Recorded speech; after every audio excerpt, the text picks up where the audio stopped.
गणेश पूजा दिन आज्ञा भगवान चंद्र को केवे दर्शन करेनि आकाश रे केवे चंद्र को देखिबेनि। श्री गणेश चंद्र को अभिशाप देइछंती जी चंद्र को दर्शन गणेश पूजा दिन करिवो तार महापाप हव।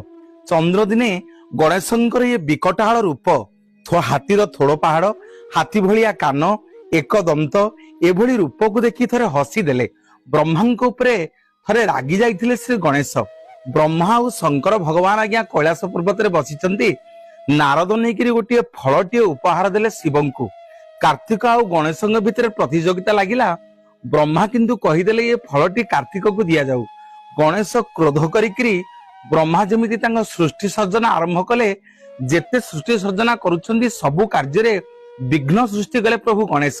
ब्रह्मा जेतेले गणेश सहित युद्ध लगेले गणेश तांकर विकटाल रूप रे एड़े बड़ थंतला पेट हाथी भलिया तांकर थोड़ पहाड़